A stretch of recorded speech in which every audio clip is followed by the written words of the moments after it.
고린도전서 9장 1절에서 12절에 있는 말씀을 우리 합독하십니다. 내가 자유인이 아니냐 사도가 아니냐 예수 우리 주를 보지 못하였느냐 주 안에서 행한 나의 일이 너희가 아니냐 모든 사람들에게는 내가 사도가 아닐지라도 너희에게는 사도니 나의 사도됨을 주 안에서 인친 것이 너희라. 나를 비판하는 자들에게 변명할 것이 이것이니 우리가 먹고 마실 권리가 없겠느냐.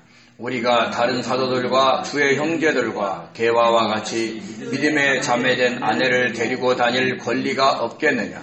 어찌 나와 바나바만 일하지 아니할 권리가 없겠느냐. 누가 자기 비용으로 군복무를 하겠느냐. 누가 포도를 심고 그 열매를 먹지 않겠느냐. 누가 양떼를 기르고 그 양떼의 젖을 먹지 않겠느냐. 내가 사람의 예대로 이것을 말하느냐. 율법도 이것을 말하지 아니하느냐. 모세의 율법에 곡식을 밟아 터는 소에게 망을 씌우지 말라 기록하였으니 하나님께서 어찌 소들을 위하여 염려하심이냐. 오로지 우리를 위하여 말씀하심이 아니냐.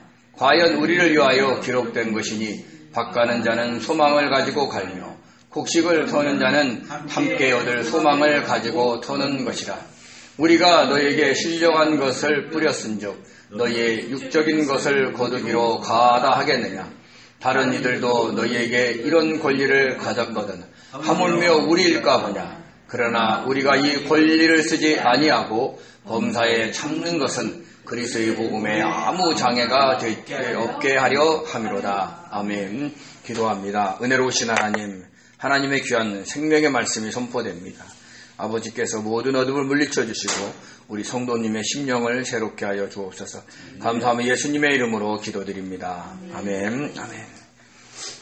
12월 23일 11시쯤에 자려고 하다가 인터넷 뉴스를 본 후에야 비상계엄이 선포된 것을 알았습니다. 비상계엄. 그 후에 벌어질 일들에 대해서는 과거의 기억을 통해 너무나도 잘 알고 있던 터라 잠이 오지 않았습니다. 얼마나 많은 사람들이 피를 흘리고 다칠까 하는 염려로 주님께 계속 기도를 드렸습니다. 아니, 주님이 그렇게 기도를 시키셨습니다. 전날에 잠을 설쳤고 피곤도해서 잠이 쏟아질 줄 알았는데 그렇지 않았습니다. 계속해서 주님, 이 나라를 불쌍히 여겨 주옵소서. 사람들이 다치지 않게 해주세요라고 기도했습니다. 국회에서 계엄 해제 요구안이 통과된 것을 확인하고서야 잠이 들었습니다. 야당과는 제대로 된 협치도 하지 않으면서 특검과 탄핵을 남발한다고 예산안을 삭감한다고 비상계엄을 선포한 것입니다. 예산안 삭감은 주로 대통령실, 검찰, 감사원의 특활비와 과도한 예비비를 삭감하는 것이 대부분입니다. 민생 경제하고는 아무런 상관이 없습니다. 그런데도 그것을 이유로 거부권을 남발하고 계획도 없는 해외 순방을 예비비로 흥청망청 써온 대통령이 비상계엄을 선포한 것입니다. 말도 안 되는 것입니다.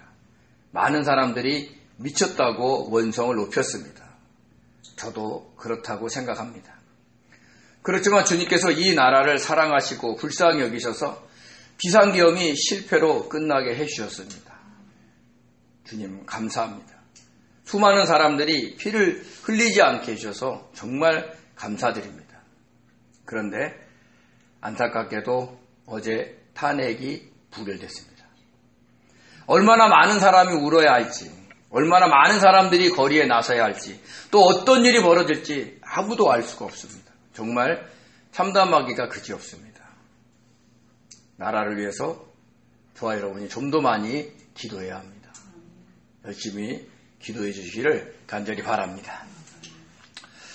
우상의 도시라 할 수 있는 고린도에는 매우 다양한 우상들을 섬기고 있었습니다. 상업과 무역의 발달로 원근각처에서 때로는 먼 나라에서 온 사람들이 각자가 섬기고 있던 우상들을 들고 왔기 때문입니다. 사람들이 우상의 신전에 제사를 드리기 위해 고기를 바치면 일부는 제사장들이 먹고 나머지는 시장에 내다 팔았습니다. 그래서 시장에 나온 고기 중에는 우상에게 바쳤던 제물들이 많았습니다. 어느 우상에게 바쳐진 고기인 줄도 모르고 사먹게 된 것입니다. 이런 이유로 고린도 교회에서는 우상의 제물을 먹을 수 있느냐 없느냐로 논쟁이 일어났던 것입니다. 바울이 1차 선교 여행 중에 생긴 문제로 예루살렘 공회가 열린 적이 있었습니다. 바울이 전도한 교회에 유대인들이 찾아와서 할례를 받아야 구원을 받는다고 주장하니까 그 할례의 강요가 심했던 겁니다. 할례는 이방 문화에는 없는 것입니다. 그래서 이방인들이 복음을 듣고 주님을 믿고 싶어도 할례를 받아야 한다니까 복음을 꺼렸던 것입니다. 그래서 예루살렘 공회의 수장이었던 예수님의 동생 야고보는 이방인들에게 할례를 권하지 말고 우상의 더러운 것과 음행과 목매어 죽인 것과 피를 멀리하라고만 하자고 결론을 내렸습니다. 이때 분명히 우상의 더러운 것을 멀리하라고 한 것입니다. 우상에게 제물로 바쳐 더러워진 것을 멀리하라는 뜻입니다. 그러므로 교회는, 성도는, 고린도의 교회는 우상에게 바쳐진 제물을 먹지 말아야 했습니다. 그런데 예수님의 동생 야고보가 우상의 더러운 것을 멀리하라고 한 것은 그 우상을 섬겨서가 아니라 그 우상 숭배에서 완전히 돌아서지 않을까 염려해서 그런 겁니다. 왜? 이방인들은 우상들을 섬기고 있었으니까요. 또한 유대인들에게 아직도 우상 숭배하는 자로 비춰질까봐, 그래서 분란이 일어날까봐 염려해서 그런 것입니다. 왜냐하면 우상은 실제로 없는 겁니다. 그 우상을 섬긴다는 것이 아니라 우상을 섬기는 것으로 오해를 살 수 있었기 때문에 그것을 멀리하라고 한 것이지 율법과 같이 강제력이 있는 것은 아니었던 겁니다. 우상은 없습니다. 우리가 분명히 알아야 됩니다. 그저 인간이 만든 작품이고 물건입니다. 우리 다시 한번 시편에 있는 말씀을 한번 읽어보겠습니다. 시편 115편 4절에서 7절입니다. 그들의 우상은 은과 금이요 사람이 손으로 만든 것이라. 입이 있어도 말하지 못하며 눈이 있어도 보지 못하며 귀가 있어도 듣지 못하며 코가 있어도 냄새 맡지 못하며 손이 있어도 만지지 못하며 발이 있어도 걷지 못하며 목구멍이 있어도 작은 소리조차 내지 못하느니라. 아멘. 은과 금으로 만든 작품입니다. 돌과 대리석독으로 만든 인간의 작품일 뿐입니다. 실제로 그런 우상이 없는 겁니다.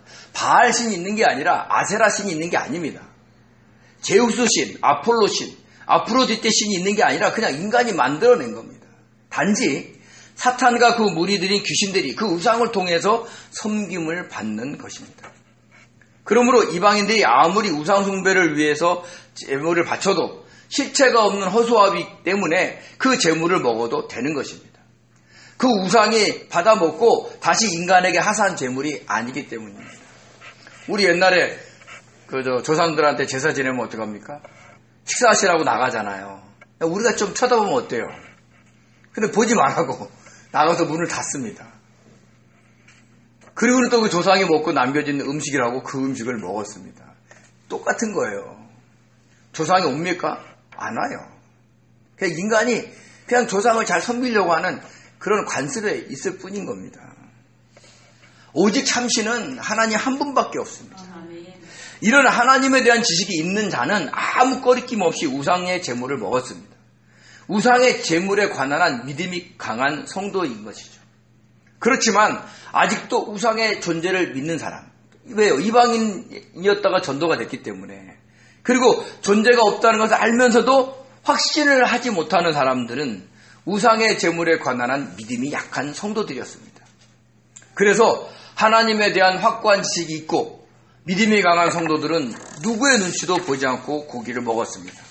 우상의 제물이었던 아니었던 상관하지 않았습니다.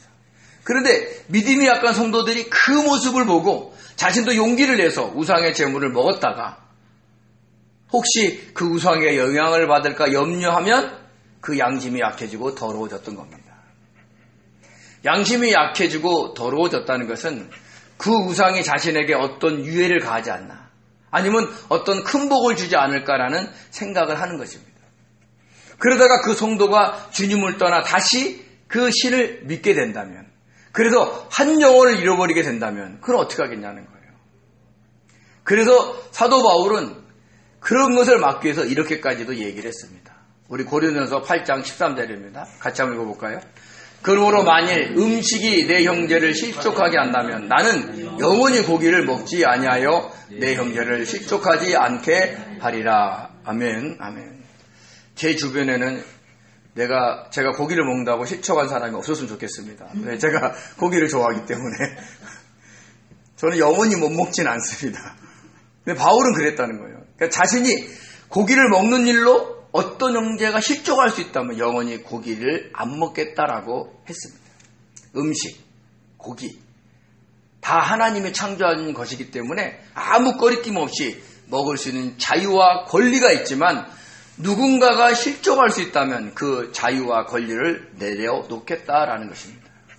오직 다른 사람의 영혼 구원과 그 사람의 영의 성장을 도모하기 위한 사도 바울의 처절한 절제였던 것입니다.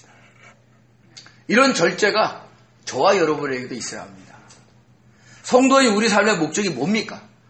이 땅에서 성공하여서 잘 사는 것이 아니라 누군가, 즉 다른 사람의 영혼 구원과 그들의 영의 성장을 도모하는 것이어야 합니다.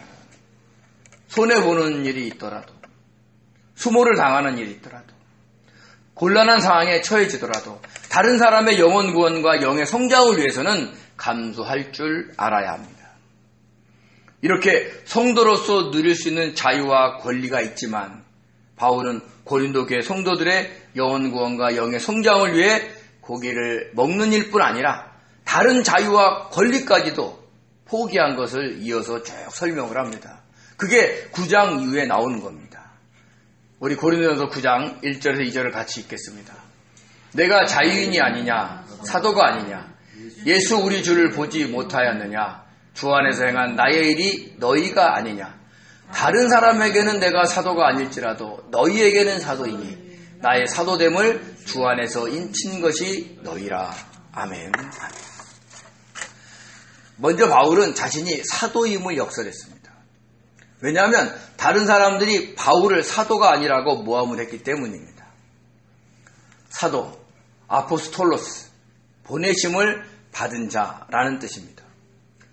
당시 사도라 칭함을 받는 사람들은 세 가지 조건을 갖추고 있어야 했습니다. 첫째는 예수님을 직접 본 사람, 둘째는 예수님의 가르침을 받은 사람, 셋째는 예수님의 보내심을 받고 부활하신 주님을 본 사람입니다. 예수님의 공생의 기간 동안 함께 다니면서 그분의 가르침을 받은 사람들이죠. 그래도 베드로가 자살한 가룟 유다를 대신해서 12명의 사도를 뽑을 때 이런 조건을 내겁니다. 우리 사도행전 1장 21절 22절 같이 읽겠습니다. 이러함으로 요한의 세례로부터 우리 가운데서 올려져 가신 날까지 주 예수께서 우리 가운데 출입하실 때에 항상 우리와 함께 다녔던 사람 중에 하나를 세워 우리와 더불어 예수께서 부활하심을 증언할 사람이 되게 하여야 하리라 하거늘. 아멘. 조건이 뭐예요? 늘 주님과 함께 있어야 된다는 거죠. 그래서 사람들은 이런 조건에 합당한 두 사람, 요셉과 마띠아를 추천했고 그 중에 마띠아가 선출이 된 겁니다. 그렇다면 사도 바울은 이 조건에 맞을까요? 합당할까요? 사람의 관점으로 보면 하나도 맞지 않습니다. 바울은 예수님과 동시대에 살았지만 한 번도 만난 적이 없습니다. 그로 예수님으로부터 직접 가르침을 받은 적도 없습니다. 다른 제자들처럼 예수님께서 직접 보내심을 받지 않았고 부활하신 주님을 본 적도 없습니다. 그래서 사람들이 바울을 사도로 인정하지 않았던 겁니다. 이것은 사람의 관점입니다. 그렇지만 바울은 다메섹 도상에서 빛 가운데 임하신 부활의 주님을 보았습니다. 주님의 음성을 들었고 주님의 보내심을 받았습니다. 그리고 성령님을 통해 주님의 가르침도 받았습니다. 우리 갈라디아서 1장 15절에서 17절 같이 읽겠습니다. 그러므로 내 어머니의 태로부터 나를 택정하시고 그의 은혜로 나를 부르시니가 그의 아들을 이방에 전하기 위하여 그를 내 속에 나타내시기를 기뻐하셨을 때에 내가 곧 혈육과 의논하지 아니하고 또 나보다 먼저 사도된 자들을 만나려고 예루살렘으로 가지 아니하고 아라비아로 갔다가 다시 다메섹으로 돌아갔노라. 아멘. 바울은 다메섹 도상에서 주님을 만난 후에 예루살렘으로 가지 않았어요. 제자들을 만나서 자기의 회심을 막 같이 기뻐하지 않았어요. 오히려 아라비아로 갔습니다. 거기서 3년 동안 있었습니다. 그 3년 동안 주님은 성령을 통해서 바울이 그동안 알았던, 구약을 통해서 알았던 그 메시아가 자신이심을 알려주셨던 거죠. 그 가르침을 받은 겁니다. 그러나 이런 일들은 사람들 가운데 공개적으로 일어난 일이 아니었기 때문에 바울을 사도로 인정하지 않았던 겁니다. 그렇다고 바울이 주님을 만난 사건이 다 공개되지 않았던 것은 아닙니다. 드러난 적이 있습니다. 왜냐하면 부활하신 주님이 바울을 만나셨고 그를 이방인의 사도로 부르셨을 때에 아나니아라는 제자를 통해 그것을 알려주셨기 때문입니다. 성경 말씀이 좀 길지만 우리 한번 같이 읽어보겠습니다. 사도행전 9장 10절에서 16절입니다.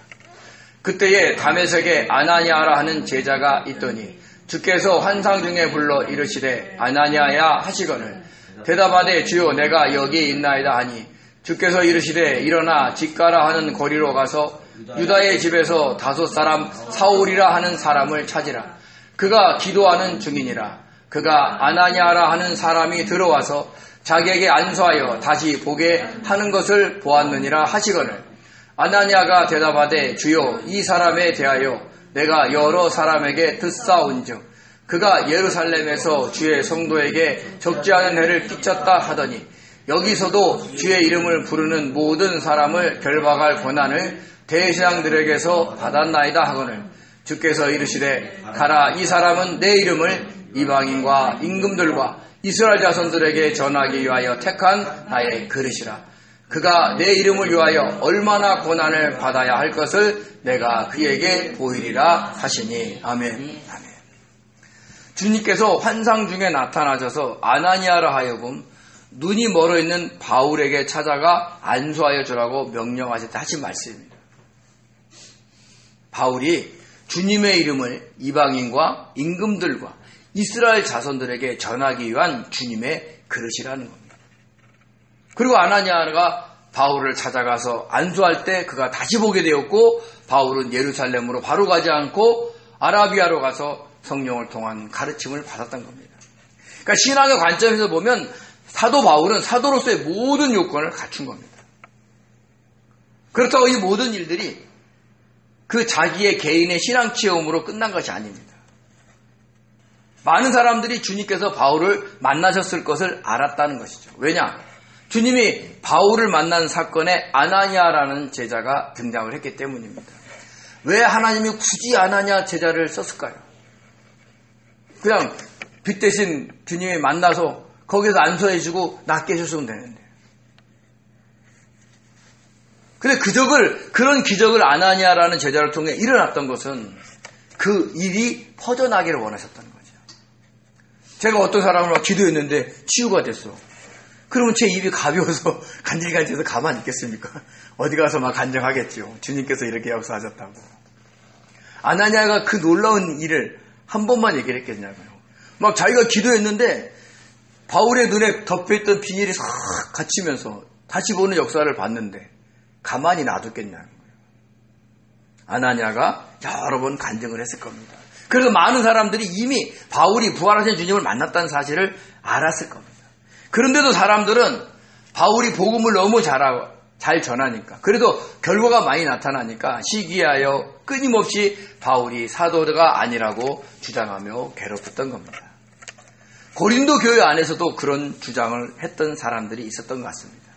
그래서 바울은 4번씩이나 반문하면서 자신이 사도임을 강조했습니다. 내가 자유인이 아니냐, 내가 사도가 아니냐, 예수 우리 주를 보지 못하였느냐, 주 안에서 행한 나의 일이 너희가 아니냐라고 4번씩이나 반문을 한 것입니다. 내가 사도가 아니냐, 내가 자유인이 아니냐는 자기의 태성이 노예가 아니라 자유인이라는 뜻입니다. 그의 고향은 다소입니다. 다소는 소아시아 지역의 남부에 위치해 있는데 로마에 속한 지역입니다. 그래서 로마에 속한 지역이기 때문에 그곳에서 태어난 모든 사람은 유대인이건 이방인이건 로마 시민권을 받았고 자유민으로 특권을 드렸던 겁니다. 우리가 원정 출산이라고 하죠. 미국에 와서 애를 낳는 이유가 뭔가요? 그 속기주의 원칙에 의해서 그 땅에서 애를 낳으면 그 시민권을 받는 거예요. 그와 마찬가지예요. 또 사도 바울은 영적으로는 주께 속한 자유인이었습니다. 그래서 내가 자유인이 아니냐라고 반문한 겁니다. 또 내가 사도가 아니냐라고 반문한 것은 담에서 도상에서 부활하신 주님을 만났고 거기서 보내심을 받았고 성령을 통해 가르침을 받았기 때문에 자신이 사도다라고 강조한 겁니다. 그리고 예수 우리 주를 보지 못하였느냐라고 한 것은 부활하신 주님을 봤다고 확신을 가지고 강조를 한 것입니다. 또한 주 안에서 행한 나의 일이 너희가 아니냐라고 한 것은 주께서 바울을 향해 그랬죠. 내 이름을 이방인과 임금들과 이스라엘 자손들에게 전하기 위하여 택한 나의 그릇이다라고 하셨는데 그 그릇으로서의 결실이 바로 너희, 바로 고린도 교회가 아니냐라고 이야기를 한 겁니다. 그러면서 이어서 이렇게 얘기합니다. 다른 사람에게는 내가 사도가 아닐지라도 고린도 교회 성도들 너희에게는 내가 사도가 아니냐라고 강조를 한 것입니다. 주님의 이름이 담겨있는 십자가의 복음을 전했고 그 복음을 듣고 주님을 믿는 사람들이 바로 고린도 교회 성도들이었기 때문에 너희에게만은 내가 주님으로 받은 그 명령을 수행한 증거다라고 이야기를 하는 거죠. 심지어 자신이 사도됨을 주 안에서 인친 것이다라고 그 인친 것이 너희들이라고까지도 얘기를 했습니다. 인친 것, 스프라키스, 인장, 봉인이라는 뜻이 있습니다. 어떤 일정한 모양을 새겨서 그 소유권을 주장하는 겁니다. 그러니까 과거에는 막 쇠 같은 것에 그것을 새겨놔가지고 불에 달군 다음에 소나 말의 몸에 그걸 새겨놓습니다. 누가 주인인 것을 알려주기 위해서 표시를 한 겁니다. 짐승에게만까지 한 게 아니라 노예에게도 그 소유권을 주장해서 그런 표시를 했습니다. 그렇게 자신이 주의 복음을 전하는 사도라는 인을 너희의 가슴에 인친 것이다, 새긴 것이다 라고 한 것입니다. 그러니까 고린도 교회 성도 자체가 바울이 사도임을 증명하는 표시인 겁니다. 근데 이것을 헛되지 않기 위해서 자신이 어떤 자유와 권리를 내려놓은지를 계속 설명을 하는 거죠. 고린도서 9장 3절에서 7절을 같이 읽겠습니다. 나를 비방하는 자들에게 변명할 것이 이것이니 우리가 먹고 마실 권리가 없겠느냐. 우리가 다른 사도들과 주의 형제들과 게바와 같이 믿음의 자매된 아내를 데리고 다닐 권리가 없겠느냐. 어찌 나와 바나바만 일하지 아니할 권리가 없겠느냐. 누가 자기 비용으로 군복무를 하겠느냐. 누가 포도를 심고 그 열매를 맺지 않겠느냐. 누가 양떼를 그리고 그 양떼의 젖을 먹지 않겠느냐. 아멘. 비판하다의 헬라어 아나크리노는 조사하다, 검토하다, 신문하다라는 뜻이 있습니다. 또 변명의 아폴리기아는 변명인데 이것은 자기를 변호하다라는 아폴로 게오마니에서 유래가 됐습니다. 두 단어 모두 법정 용어입니다. 즉 고린도 교회 성도들 중에 일부가 바울의 사도된 자격에 대해서 법정에서 따지듯 신문하니까 자신도 마치 법정에서 변론하듯이 변호하겠다는 거예요. 그러니까 원리 원칙에 따라서 법대로 얘기를 하겠다는 거죠.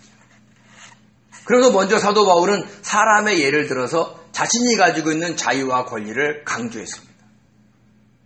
로마의 시민으로서 믿음이 강한 자이기 때문에 무엇인지 먹고 마실 권리가 있다라고 했습니다. 또한 다른 사도들처럼 제자들처럼 자신의 아내를 데리고 다닐 권리도 있다고 했습니다. 그리고 일하지 않을 권리도 있다고 했습니다. 그러니까 다른 사도들은 그동안 그 안에서 교회에서 사례를 받았던 것 같습니다. 그러면서 복음을 전하는 자를 군사와 농부와 목자로 표현을 했습니다. 자기가 쓸 비용을 갖고 군복무하는 사람이 어디 있겠냐는 거예요.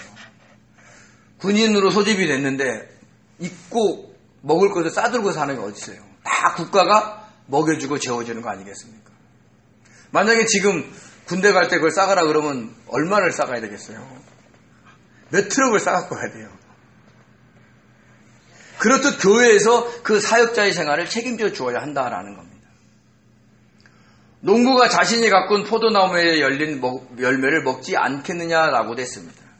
주인이건 일꾼이건 당연히 자신이 가꾼 포도 열매를 먹는데 누가 뭐라라고 하겠냐는 거죠. 양을 키우는 목자도 마찬가지입니다. 그 양들에게서 나는 젖을 먹는데 누가 뭐라고 하겠느냐는 겁니다. 양들을 키우느라고 수고한 후에 그 양의 젖을 먹는 것은 당연한 겁니다. 주인이건 일꾼이건 그 젖을 먹는다고 돈을 지불하겠느냐는 거죠. 수고했으니까 먹고 마시는 거예요.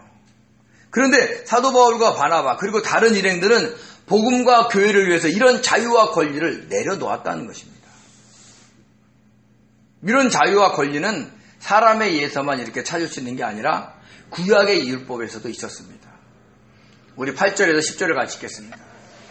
내가 사람의 예대로 이것을 말하느냐 율법도 이것을 말하지 아니하느냐 모세의 율법에 곡식을 밟아 또는 소에게 망을 씌우지 말라 기록하였으니 하나님께서 어찌 소들을 위하여 염려하심이냐 오로지 우리를 위하여 말씀하심이 아니냐 과연 우리를 위하여 기록된 것이니 밭가는 자는 소망을 가지고 갈며 곡식 떠는 자는 함께 얻을 소망을 가지고 서는 것이라. 아멘. 이 말씀은 신명기 25장 4절에 있는 말씀을 인용한 겁니다. 당시 이집트와 이방 지역에서는 소를 이용해서 곡식을 터는 방아를 돌리거나 일정한 반경 안에서 소들을 집어넣어서 밟게 하여서 곡식을 털게 했습니다. 이때 소들이 곡식을 먹을까봐 그 입에 망을 씌웠던 겁니다. 이게 얼마나 잔인한 행동입니까? 소들도 일하다 보면 배가 고파요, 안 고파요? 고프지요. 그럼 먹어야 되는데 그 입에 망을 씌워서 일만 시키니까 소들이 말을 못해서 그렇지 얼마나 괴롭겠습니까? 그래서 하나님은 이스라엘 백성들로 하여금 곡식을 터는 소의 입에 망을 씌우지 못하게 하셨습니다. 충분히 먹으면서 일하라는 거죠. 이렇게 짐승까지 배려하시는 것이 하나님의 사랑입니다. 그런데 그 말씀을 사도 바울이 여기서 인용을 했습니다. 그러면서 하는 말이 어찌 소를 위하여 염려하심이냐는 거예요. 오로지 우리를 위해서 말씀하시는 것이 아니냐라고 표현을 한 겁니다. 그러니까 복음을 전하는 사역자들을 위해서 표현하는 것이라는 이야기를 하고 있는 겁니다. 주님의 양들을 돌보는 목자를 위해서 하신 말씀이죠. 밭가는 자는 그 밭에서 나는 것을 얻을 소망을 가지고 갈며 곡식을 떠는 자들은 그 곡식을 얻을 소망을 가지고 떠는 것처럼 주님의 양을 돌보는 가운데 목자들에게 필요한 사례비를 그들에게서 받을 자유와 권리가 있다라는 얘기를 하고 있는 겁니다. 그것을 사도 바울은 이렇게 표현을 했습니다. 11절입니다. 우리가 너희에게 신령한 것을 뿌렸은즉 너희의 육적인 것을 거두기로 과하다 하겠느냐. 신령한 것을 뿌렸다는 게 뭐예요? 생명이신 주님의 복음을 전했다는 겁니다. 그 수고의 대가로 생활에 필요한 것을 얻는다고 그것을 과하다라고 하겠느냐는 겁니다. 십자가의 복음은 영원한 생명을 얻게 하는 정말 귀한 것입니다. 그런 놀라운 진리를 전하는데 그 사역에 매진하는 사역자들이 생활에 필요한 것을 교회로부터 얻는 것은 당연하다는 겁니다. 그래서 주님도 제자들을 파송하실 때 그 전도에 필요한 경비와 먹을 것을 준비하지 말라라고 하셨습니다.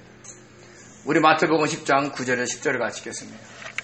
너희 전대와 금이나 은이나 동을 가지지 말고 여행을 위하여 배낭이나 두벌 옷이나 신이나 지팡이를 가지지 말라. 이는 일꾼이 자기 먹을 것 받는 것이 마땅함이라. 아멘. 주님은 12제자에게 이스라엘 집에 잃어버린 양들에게 가면서 천국이 가까이 왔다라고 전하라고 하셨습니다. 그러면서 하신 말씀입니다. 경비를 위하여 금이나 은이나 동을 가지고 가지 말고 옷가지나 신발과 지팡이도 가지고 가지 말라고 했습니다. 일꾼이 자기 먹을 것을 받는 것이 마땅하다라고 하셨습니다. 신령한 것을 뿌렸으니 육적으로 거두는 것은 당연하다는 뜻이죠. 이렇게 십자가의 복음을 전하는 사역자는 신령한 것을 뿌려야 하는 일꾼입니다.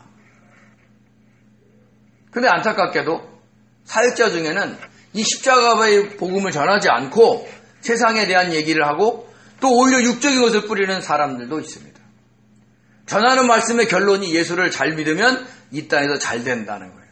문제가 해결되고 질병이 치유되고 하는 일마다 다 잘 된다는 것만 얘기하는 거예요. 그것이 영적인 것이냐 육적인 것이냐는 우리가 판단을 해야 되는 겁니다. 우리에게 영원한 생명을 주는 십자가의 복음을 전하고 어떻게 하면 삶 속에서 우리의 주인이신 그 주님의 뜻에 따라 살아가는 것을 가르쳐야 하는데 말입니다. 영원한 생명을 소유한 자로서 이 땅에서 무슨 일이 생기든 그것을 넉넉히 이기며 살아갈 수 있게 도와줘야 하는데 오히려 이 땅의 것만 얘기한다는 거죠. 어떤 분은 대놓고 얼마 주라고 얘기하는 사람도 있습니다. 그건 아닌 거예요. 그러면서 표현하는 것이 신령한 것을 너에게 뿌렸으니 육적으로 거두는 것이 과하지 않다라는 말을 쓰고 있어요. 그 말이 아니에요. 너무 육적인 것을 과하게 걷거나 너무 육적인 것만 얘기하는 것은 사역자의 삶이 아닙니다. 성도들로 하여금 주님의 뜻대로 살아가면서 어떤 환경에서도 넉넉히 이기게 도와줘야 되는 거예요. 우리 로마서 8장 35절 37절 같이 읽겠습니다.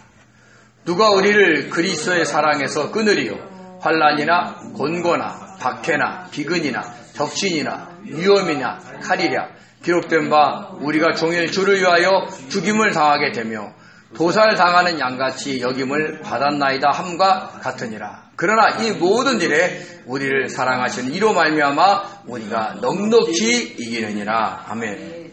환난, 곤고, 박해, 기근, 적신 발가벗겨지는 거예요. 완전히 빈곤하다는 얘기죠. 위험, 칼이 온다 할지라도 우리를 사랑하시는 주님을 의지하면 넉넉히 이길 수 있다라는 말씀입니다.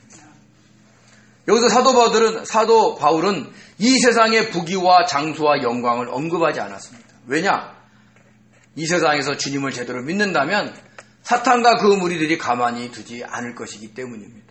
온갖 수단과 방법을 동원해서 말도 안 되는 일들을 생기게 함으로 믿는 자들을 넘어뜨리고 할 것입니다. 그러나 주님을 믿는다면, 주님의 뜻을 묻고 주님의 뜻에 순종하며 살아간다면 그 모든 일들을 넉넉히 이길 수 있다라는 말씀입니다.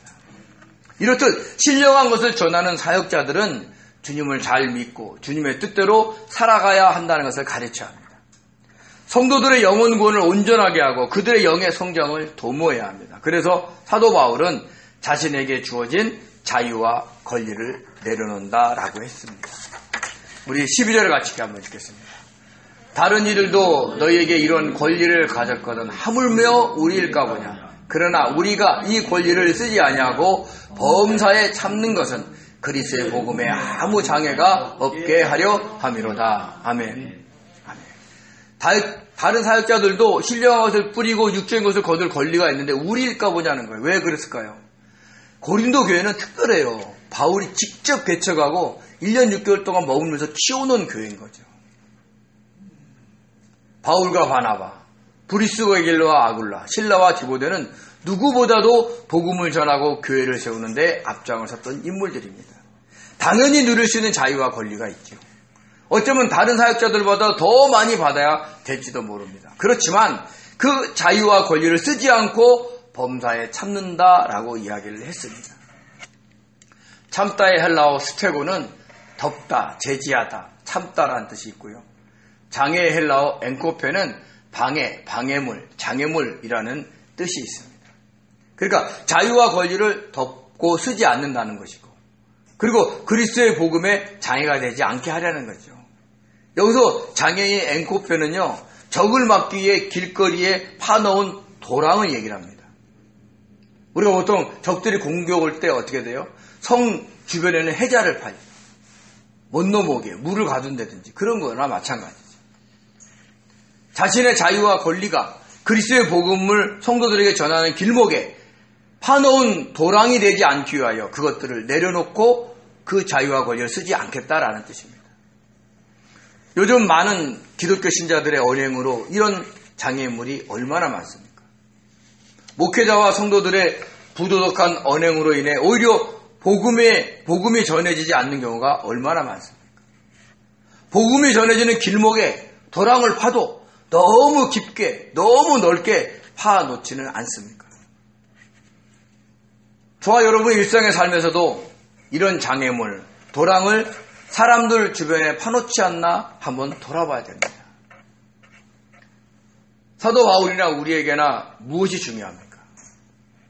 그는 십자가의 복음을 전해서 그 사람의 영혼을 구하고 구원받은 그 영혼을 성장시키는데 도움을 줘야 한다는 겁니다. 이것을 위해서 영적이든 육적이든 자신의 자유와 권리를 덮어놓을 수 있는 성도, 참을 수 있는 성도가 되시기 바랍니다. 항상 우리가 주변에 도랑을 파는 사람의 대상이 누군지 아십니까? 대부분 가족입니다. 주변 사람들입니다. 그들의 영혼을 위해서 그 장애물이 되지 않도록, 도랑이나 웅덩이가 되지 않도록 우리가 언행에 조심하셔야 됩니다. 누군가가 실족할 수 있다면 신령한 것을 뿌렸다고 육적인 것을 당당하게 요구해서는 안 됩니다.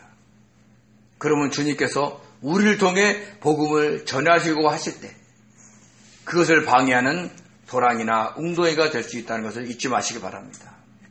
이것을 명심하시고 방해되는 도랑이 되기보다는 파여진 데를 메꾸어주고 도단한 데를 다듬어서 복음이 들어갈 수 있는 평탄한 길을 만들어서 복음을 잘 전하는 복된 성도들 되시기 바랍니다. 참으세요. 참을 수 있게 도와달라고 성령께 의지하시기 바랍니다. 우리가 누릴 수 있는 자유와 권리 아무것도 아닙니다. 누군가의 생명을 구원할 수 있다면 기꺼이 내려놓을 줄 아는, 그래서 복음의 장애가 되지 않는 그런 귀한 성도 되시기를 예수님의 이름으로 축원드립니다. 기도하겠습니다. 은혜로우신 하나님, 저희들을 사랑하셔서 아버지 복음 전파가 얼마나 중요한 건지, 다른 사람의 영혼 구원과 영의 성장이 얼마나 중요한 건지 알게 하심에 감사드립니다. 아버지, 그것을 위해서 자유와 권리를 내려놓을 줄 아는 복된 성도들 될 수 있도록 축복하여 주옵소서. 감사하며 예수님의 이름으로 기도드립니다. 아멘.